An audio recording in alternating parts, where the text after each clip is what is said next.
become lonely. There was one of the Munchkin girls who was so beautiful that I soon grew to love her with all my heart. She, on her part, promised to marry me as soon as I could earn enough money to build a better house for her, so I set to work harder than ever. But the girl lived with an old woman who did not want her to marry anyone, for she was so lazy she wished the girl to remain with her and do the cooking and the housework. So the woman went to the Wicked Witch of the East and promised her 2 sheep and a cow if she would prevent the marriage. Thereupon the Wicked Witch enchanted my axe, and when I was chopping away at my best one day, for I was anxious to get the new house and my wife as soon as possible, the axe slipped all at once and cut off my left leg. This at first seemed a great misfortune, for I knew a one-legged man could not do very well as a woodchopper. So I went to a tinsmith and had him make me a new leg out of tin. The leg worked very well once I was used to it. But my action angered the Wicked Witch of the East, for she had promised the old woman I should not marry the pretty Munchkin girl. When I began chopping again, my axe slipped and cut off my right leg. Again I went to the tinsmith, and again he made me a leg out of tin. After this, the enchanted axe cut off my arms, one after the other, but nothing daunted, I had them replaced with tin ones. The Wicked Witch then made the axe slip and cut off my head, and at first I thought that was the end of me. But the tinsmith happened to come along, and he made me a new head out of tin. I thought I had beaten the Wicked Witch then, and I worked harder than ever, but I little knew how cruel my enemy could be. She thought of a new way to kill my love for the beautiful Munchkin maiden, and made my axe slip again, so that it cut right through my body, splitting me into 2 halves. Once more the tinsmith came to my help, and made me a body of tin, fastening my 10 arms and legs and head to it by means of joints, so that I could move around as well as ever.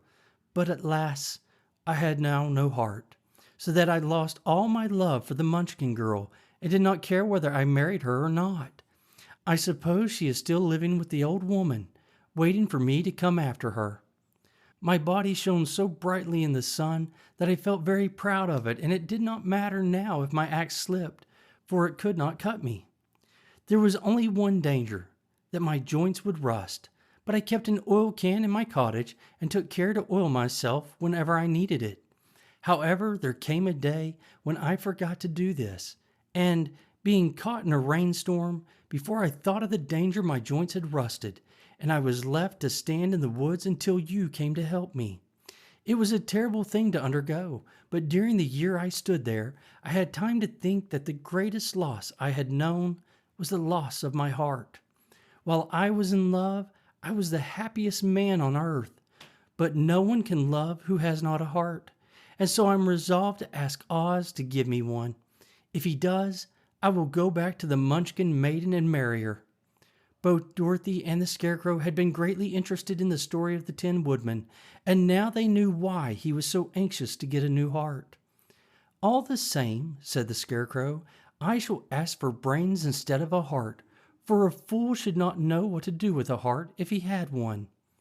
"I shall take the heart," returned the Tin Woodman, "for brains do not make one happy, and happiness is the best thing in the world." Dorothy did not say anything, for she was puzzled to know which of her 2 friends was right, and she decided if she could only get back to Kansas and Aunt Em, it did not matter so much whether the Woodman had no brains and the Scarecrow no heart, for each got what he wanted. What worried her most was that the bread was nearly gone, and another meal for herself and Toto would empty the basket.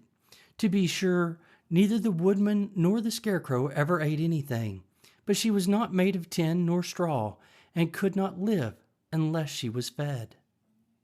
Chapter 6. The Cowardly Lion. All this time, Dorothy and her companions had been walking through the thick woods. The road was still paved with yellow brick, but these were much covered by dried branches and dead leaves from the trees, and the walking was not at all good. There were few birds in this part of the forest, for birds love the open country where there is plenty of sunshine. But now and then there came a deep growl from some wild animal hidden among the trees. These sounds made the little girl's heart beat fast, for she did not know what made them. But Toto knew. He had walked close to Dorothy's side and did not even bark in return. "How long will it be," the child asked of the Tin Woodman, "before we are out of the forest?" "I cannot tell," was the answer, "for I have never been to the Emerald City. But my father went there once when I was a boy, and he said it was a long journey through a dangerous country. Although nearer to the city where Oz dwells, the country is beautiful.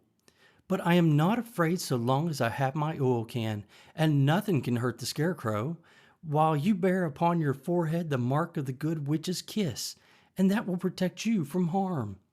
"But Toto," said the girl anxiously, "what will protect him?" "We must protect him ourselves if he is in danger," replied the Tin Woodman. Just as he spoke, there came from the forest a terrible roar, and the next moment a great lion bounded into the road. With one blow of his paw, he sent the Scarecrow spinning over and over to the edge of the road, and then he struck at the Tin Woodman with his sharp claws. But to the lion's surprise, he could make no impression on the tin, although the woodman fell over in the road and lay still. Little Toto, now that he had an enemy to face, ran barking toward the lion, and the great beast had opened his mouth to bite the dog, when Dorothy, fearing Toto would be killed and heedless of danger, rushed forward and slapped the lion upon his nose as hard as she could, while she cried out, "Don't you dare to bite Toto! You ought to be ashamed of yourself, a big beast like you, to bite a poor little dog."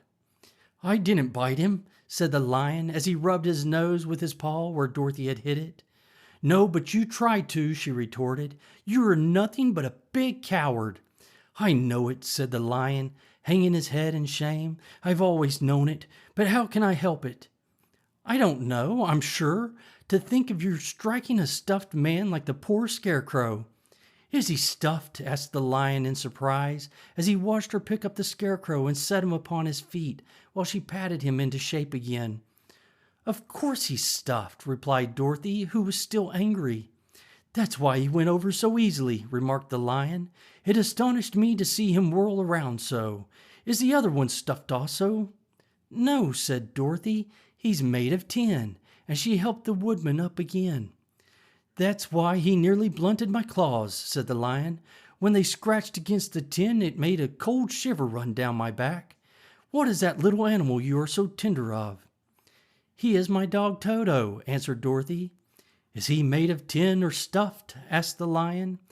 "Neither. He's a meat dog," said the girl. "Ho! He's a curious animal and seems remarkably small now that I look at him. No one would think of biting such a little thing except a coward like me," continued the lion sadly. "What makes you a coward?" asked Dorothy, looking at the great beast in wonder, for he was as big as a small horse. "It's a mystery," replied the lion. "I suppose I was born that way. All the other animals in the forest naturally expect me to be so brave, for the lion is everywhere thought to be the king of the beast. I learned that if I roared very loudly, every living thing was frightened and got out of my way. Whenever I met a man, I've been awful scared, but I just roared at him, and he was always run away as fast as he could go. If the elephants and the tigers and the bears had ever tried to fight me, I should have run myself. I'm such a coward. But just as soon as they hear me roar, they all try to get away from me, and of course I let them go." "But that isn't right. The king of beasts shouldn't be a coward," said the Scarecrow. "I know it," returned the lion, wiping a tear from his eye with the tip of his tail.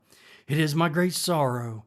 It makes my life very unhappy, but whenever there is danger, my heart begins to beat fast." "Perhaps you have heart disease," said the Tin Woodman. "It may be," said the lion. "If you have," continued the Tin Woodman, "you ought to be glad, for it proves you have a heart. For my part, I have no heart, so I cannot have heart disease."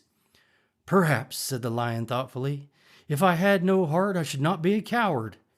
"Have you brains?" asked the Scarecrow. "I suppose so. I've never looked to see," replied the lion.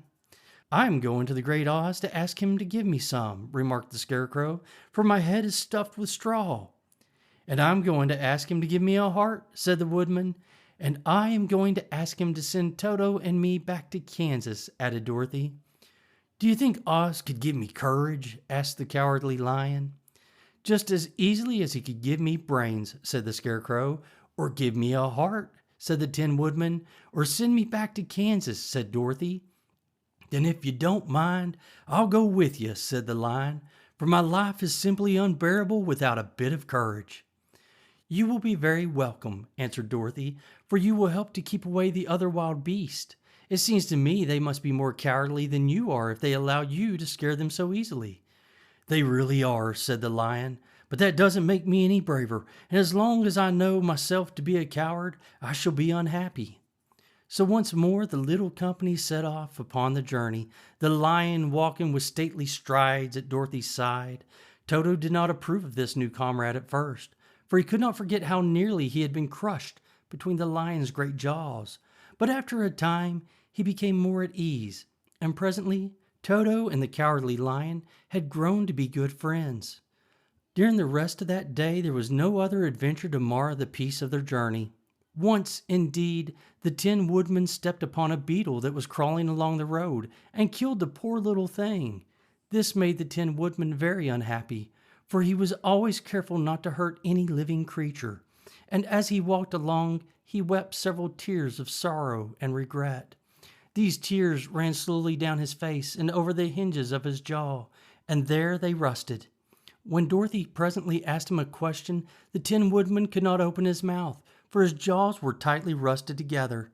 He became greatly frightened at this, and made many motions to Dorothy to relieve him, but she could not understand.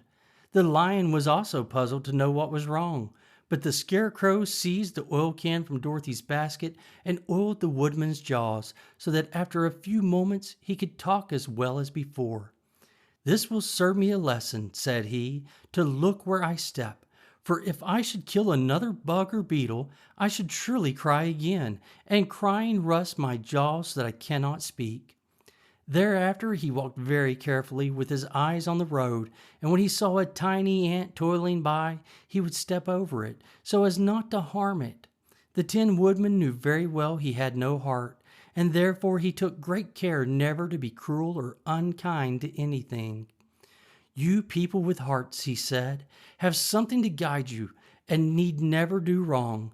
But I have no heart, and so I must be very careful. When Oz gives me a heart, of course, I needn't mind so much."